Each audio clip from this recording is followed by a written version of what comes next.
did a lot of the progressive effortful mindfulness, and now in meditation there is this angry part that's showing up.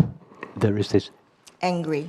You're angry, yes. Angry is like the meditator, the old meditator, because it's been so burned out, everything it came from that, seeking from that place of lack. Yes, but it brought you to the pathless path.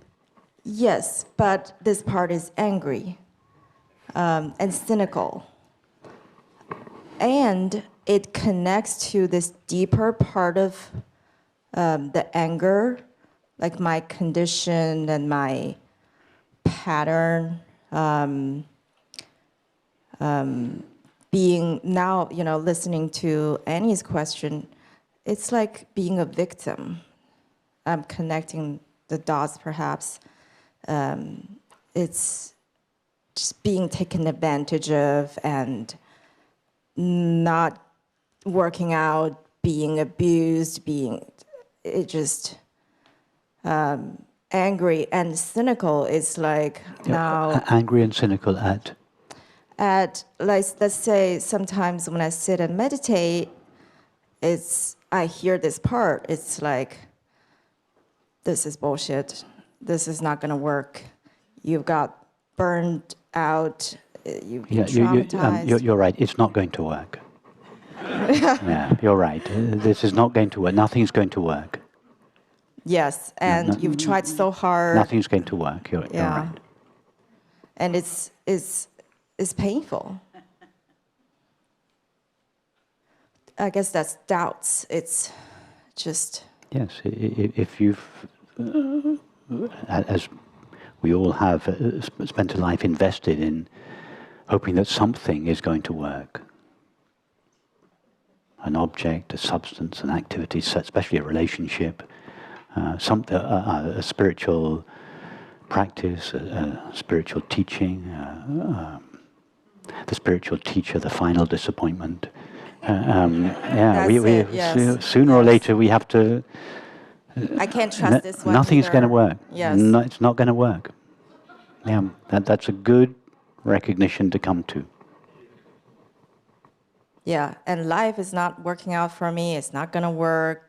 Just give up and be depressed. And No, that's one possible conclusion, but it's not the conclusion we draw here from the fact that it's not going to work. The conclusion we draw here, that the fact that it's not going to work, is that it's not going to work not because happiness is out there and all our methods, including our spiritual ones, simply don't work, are not able to get to there. No, it doesn't not work for that reason.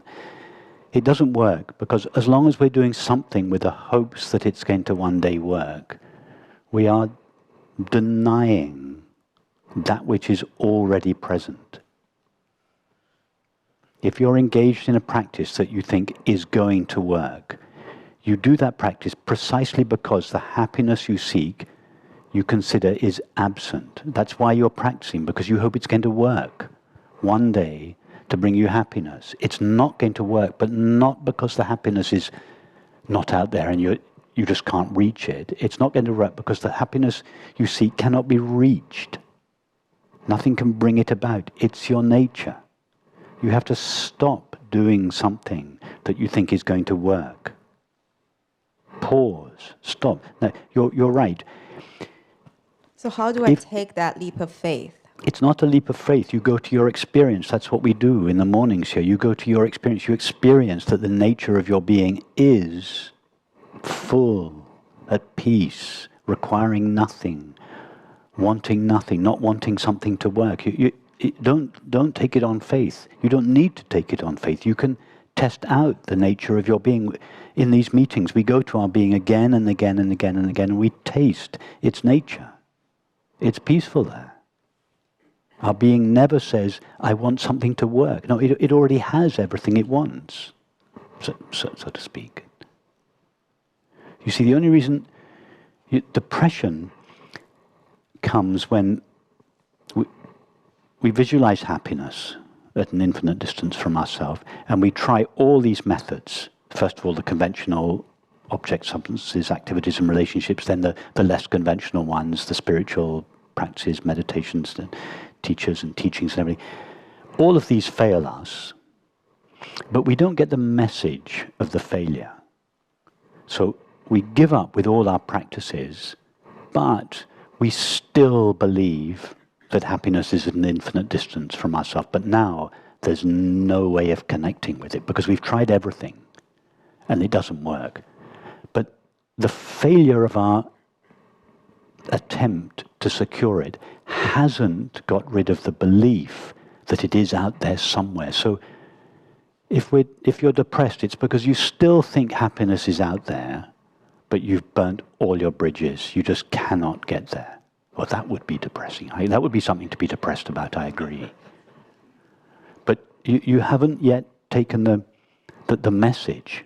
It's not just that the pathway, that happiness is out there and none of the pathways work. It's that happiness isn't out there. And therefore, why go on a path? Where are you going on a path to? The happiness isn't out there. It's not at the end of any desire, whether the desire is a desire for a material, psychological, emotional, or at the end of some spiritual practice. It's just not there. It's here. It's your nature. So that's why in these meetings I don't just say there's nothing to do. Stop practicing. There's nothing to do. There's nobody here. That is a message that does indeed make people angry and depressed. No, here we go to our being. We taste our being. We taste its nature of peace, and we see that the happiness we previously sought outside of ourselves is our very nature, and then everything we do, conventionally or spiritually, it just falls away. We cease going towards happiness or enlightenment.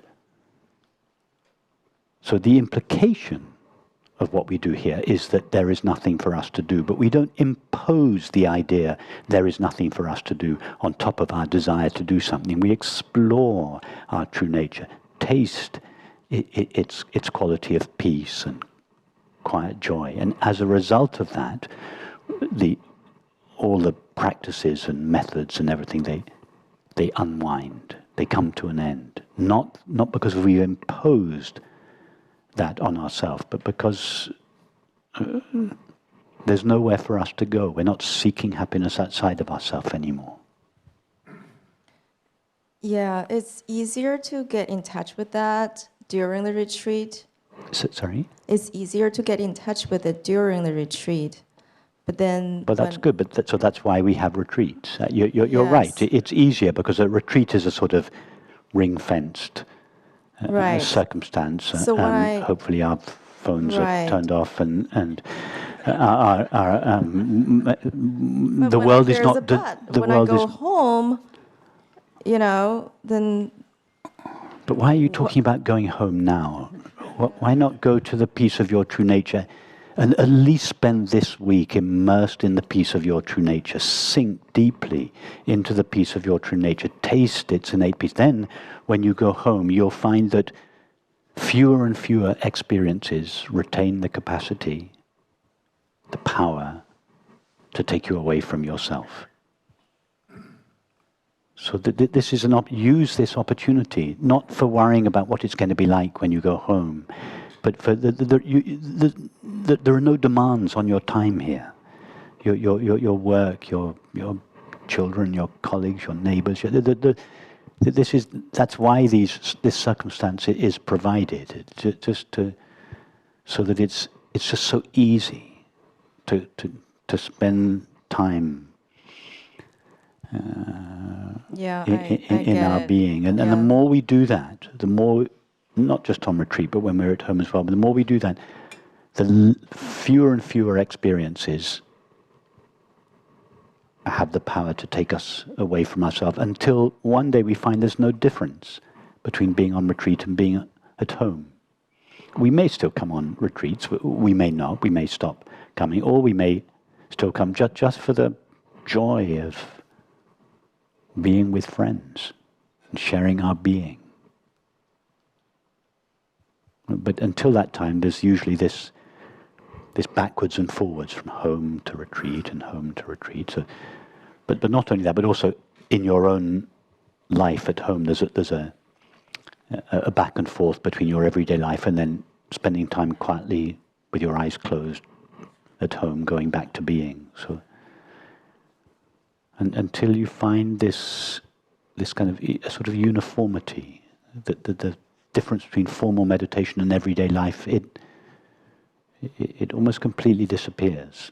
And you may still meditate formally, but you wouldn't essentially be doing anything that you're not doing when you're walking down the street or doing your work or the dishes or whatever. It's the one taste they talk of in Zen. There's this praying without ceasing, as in the Orthodox Church, this feeling of just everything tastes of being. My ego says I want that. I don't want to know what your ego says. So don't tell me.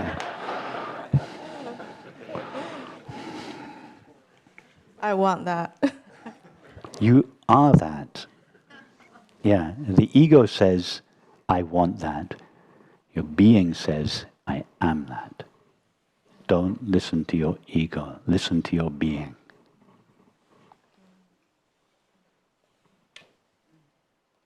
And the time is now. Yes. Now, now, now.